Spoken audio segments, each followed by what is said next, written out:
Go live. Woohoo.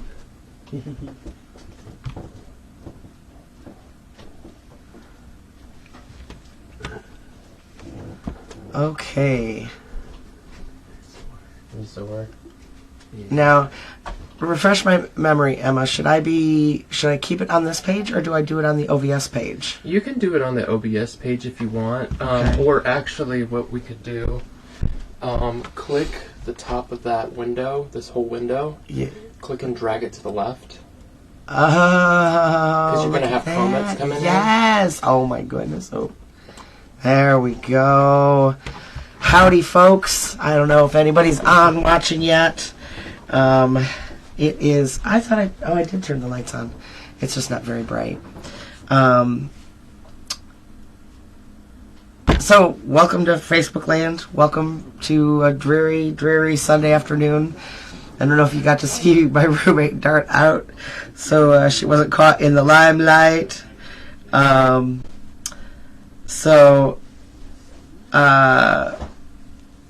I'm a little distracted. I'm responding to somebody's message here.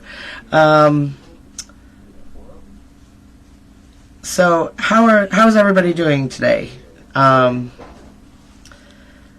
I hope that you are enjoying your dreary Sunday. Man, it is supposed to get worse. It's supposed to get gross out.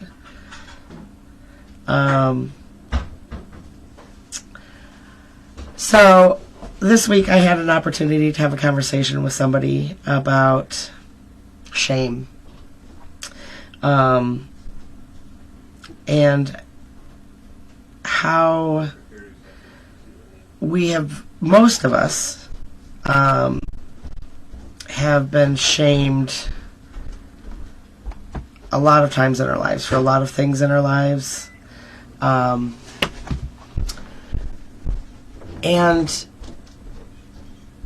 it's our lived experience. It's what we've adapted to. And we are, it's everything from the shame of our bodies to the shame of our habits to the shame of our likes and desires and dislikes. I can remember there were foods that I didn't like growing up, and I can remember being shamed that I didn't like them, that I must not be hungry enough. Well, if you were hungry enough, you'd eat it. Well, turns out some of those things I actually was allergic to and didn't understand that at the time, didn't have the vocabulary or the knowledge even that the reason I didn't feel good when I ate things that had walnuts in it or ate things that had shrimp in it was because I am actually allergic to them. But I was shamed that I didn't want to eat these things that didn't make me feel good because it meant that I just wasn't hungry enough. If I was hungry enough, I'd eat it. Well, hello, opening the door to eating disorders. Thank God that is not something that I have personally had to struggle with, other than perhaps eating my feelings here and there. That's a whole nother can of worms. But that was the beginning of having those shame cycles, those shame spirals. Just one example, for instance. But a lot of times when we over-explain things, we are trying to... It's our knee-jerk response to having been shamed for something in the past. I had somebody was talking about their laundry and the struggle with it, the feeling overwhelmed, and started trying to give justifications and explanations as to why these struggles were so real for them. And I literally was just like time out. Like, I'm not giving you any shame here. I'm grateful that you're sharing this information with me, but I certainly was not in any way, shape, or form trying to make you feel shame. And if you did, I am sorry. Thank you for explaining that to me. I think we've all lived with so many people around us so much of our lives that shame us in little and big ways. And it's hard to retrain our brains to not shame ourselves more than anything, because it's been so much a voice around us, our lives, all of our lives, that, you know, when I recently went through a mania episode. I was a little manic. Sometimes I'm able to use that mania for good, and sometimes it's for evil. I was able to use my mania this last time for good.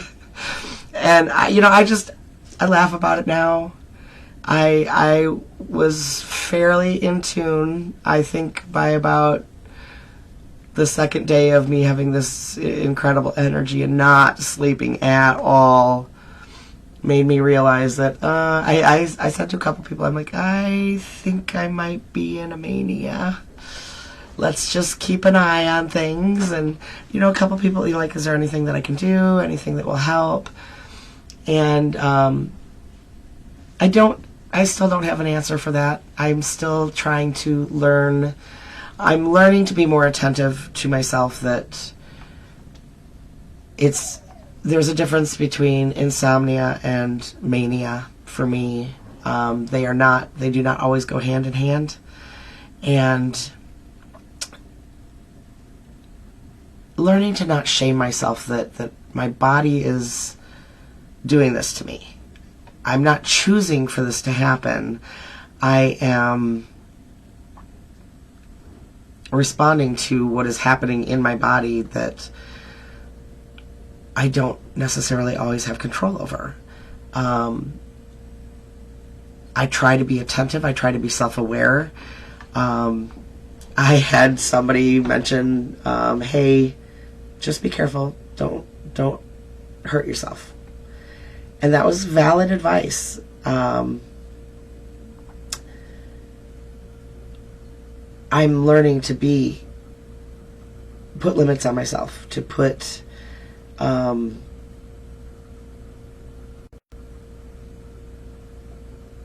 I guess limits is really the best word for it.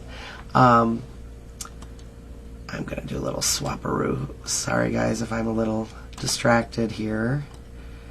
It just was weirding me out, the angle of my stream and where the camera was and whatnot. I had to switch my screens around. So, anyway, I was able to get quite a bit accomplished. And, of course, what happens if you're familiar with people that struggle with mania and depression, you go super high for the mania, and then you dip back down. And that is, in fact, what my reality was. On Tuesday, I could not get out of bed. My head was throbbing, and I was incredibly, incredibly down and depressed. I wouldn't say depressed. I didn't feel depression per se, but my body had tanked. My body had gone into a depressive state, trying to recover from all that mania. And my lived experience in the past is being shamed for that.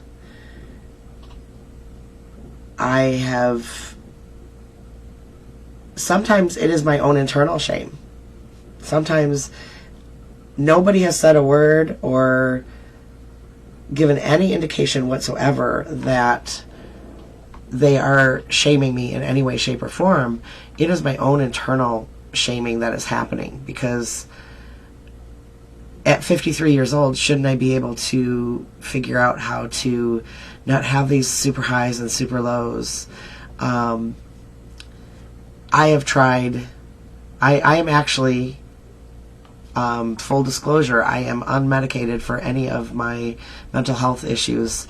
After years and years and a laundry list of medications and combination of medications, and I stopped trying. And overall,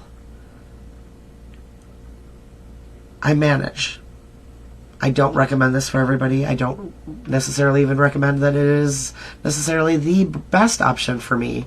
I was actually going to get an official diagnosis for my ADHD, and that was last fall, and I lost my insurance, and now it's a whole new can of worms that is going to have to get tackled at some point, because I'll tell you what, ADHD is not my friend.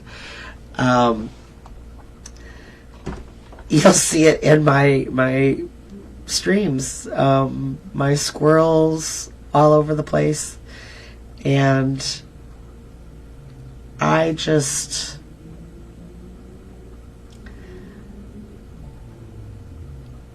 wish there was an easy button for all of us. But that whole little side tangent about, I guess it wasn't so much a side tangent, but talking about my recent manic episode, my whole little cycle, having learned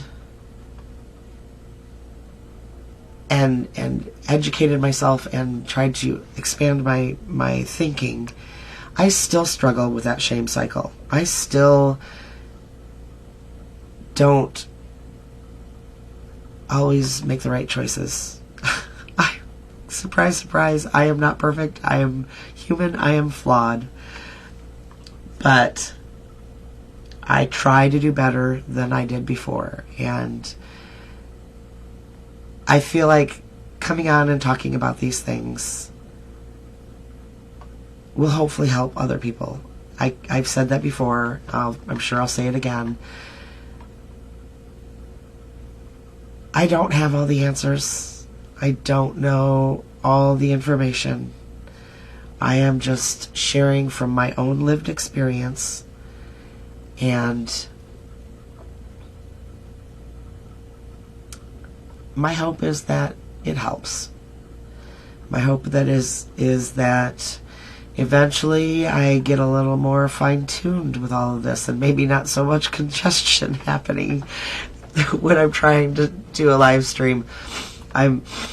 It's this weather. I have chronic congestion anyway, and this weather is just, making it lots of fun.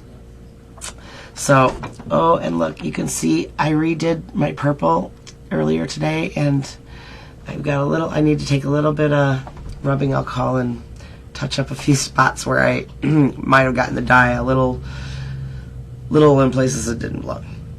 But okay, guys, all purpled up, looking pretty fly. My roots were, it was less purple than I like. I do like that purple, and that is me, and it shall forever be me.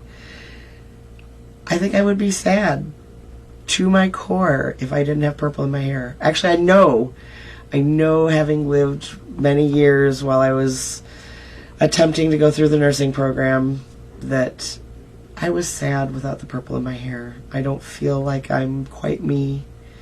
I also am, so I will never ever go back to long hair. I'm very fortunate that I finally found a haircut that truly suits me and I am comfortable with, and good Lord knows my tism couldn't handle when my hair was touching the wispies, and my tism did not like that at all. And that's another thing that people get shamed about. We get shamed because our little tisms pop out here and there, however they might look for each person. If you've been to our house, if you've been to the lovely Lavender Lodge, you are apprised of the fact that we have 2 glorious fidget baskets full of fidget options, because we're all about options at the Lavender Lodge. And I took them to my clients the other day to share so they could go through them, their family could go through them. And another aide was there, and she said, it feels like every time you come to work it's show and tell. Because, I've got binoculars, and they are right near a waterfront, and they have repeatedly talked about they wish they could see zoom in on some of these animals a little better, and birds and whatnot. So I brought binoculars for them to borrow, and my sticker box that is a shoe box that's like this full, like, here's the full box, oof, something like that. And then it's like this full of stickers. I don't know, whatever. There's a lot of stickers. And people take stickers and it just seems to never diminish. And, I actually had meant to bring up my glasses. They are very old and they are falling apart. The nose pieces are long gone, and I have these replacement little sticky ones that I have to put on here and there when they start to fall off again to get me through. At some point there will be money enough to get me a new pair of glasses, but that is not in the cards at the moment, and I'm making do. But it's really hard to put these little stickers on these little nose pieces here when you don't have your glasses on to see to do it. But we have options at the Lavender Lodge, and I was going to share with them with you, because 1 I had bought and 2 I had stumbled across that are 100% Ralph Jensen ingenuity at its finest. There is a very, very old white dress type sock that I stumbled across, that in the bottom of the sock has a little round magnifying glass to use, and then up above that it's knotted, and in the middle of the knot is a loop with 3 different loops of magnification that you can use to change your magnification and whatnot and see. It's a loop about, yay big, not very big, but it's knotted in there. So these 2 magnifying devices are in the same location together. They are both protected, but they are also protected from each other. And I love that kind of thing. It's so fun when I stumble across something that is just so Jensen. And if you knew the Jensen family, and if any of my Jensen family happens to stumble upon this, I would love to hear some comments about some of the Jensen ingenuity and Jensenisms that we have stumbled across as a clan with that last name. My father-in-law was such an incredible man, and while I am incredibly grateful for the short time that I had with him, that I knew him, I am to this day still sad that my kids don't have the memories of their grandpa. I do have a picture of him and Anna the night before we got married, that JR and I got married. We were all at a hotel because we got married in Dubuque, which was kind of between both of our hometowns. JR was in Cedar Rapids and I was in Rockford. And this was our middle ground meeting place. And we got a hotel for the night before, just for the convenience of it. And there is a picture of Anna and Ralph Jensen sitting in the pool. She's in her little baby swimming suit, and he's just in his swim shorts, and they are just staring at each other in wonder and amazement and delight. I love that picture. It hurts my heart a lot that they didn't have the opportunity to learn firsthand from him some of that Jensen ingenuity, and he had a way of doing things that was, in my opinion, a lot of it was better. Sorry folks, I gotta blow my nose.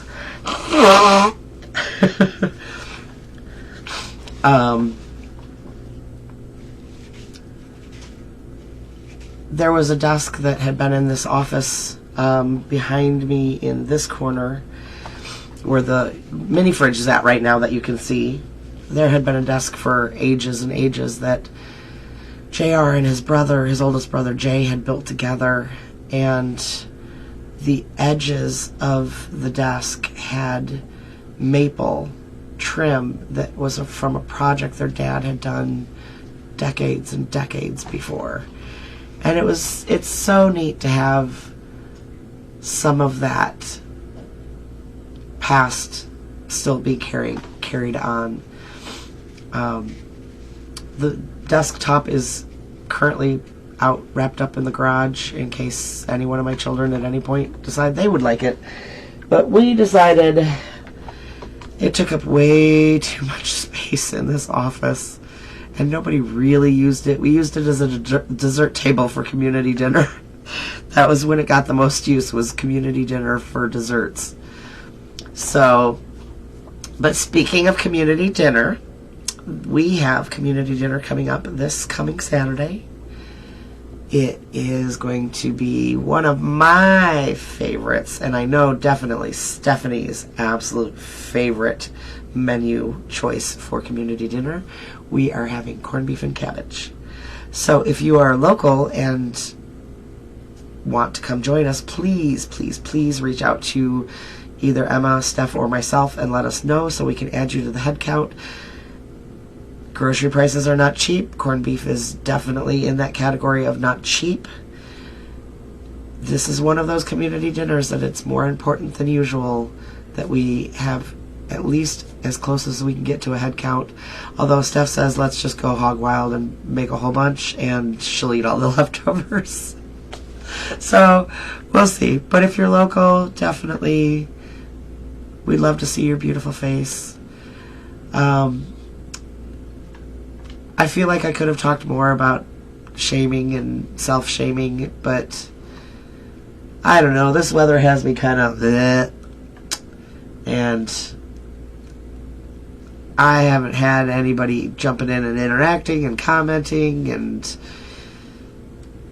I have no viewers at the moment. I know that people will come back and view it after the fact, but I don't know. I wanted to get on. I said I'd get on, and I did. I did hopefully hit some key points that help somebody. Bottom line is, keep giving yourself grace and gratitude. Work on that G part of the caring acronym, and really give yourself grace, and try to remember that shame doesn't help us. Shame doesn't improve us. Shame doesn't make the situation better.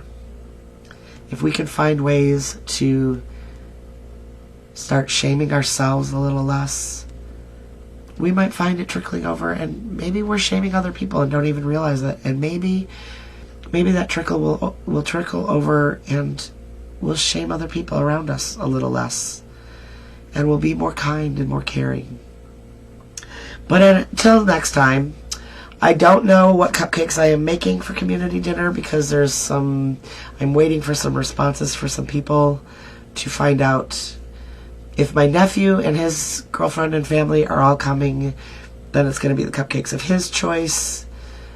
And if not, it will probably be perhaps Jessie, who has a birthday at the end of the month. I don't know if she's coming, but maybe it'll be her choice for cupcakes. So we shall see. There will be cupcakes or dessert of some kind.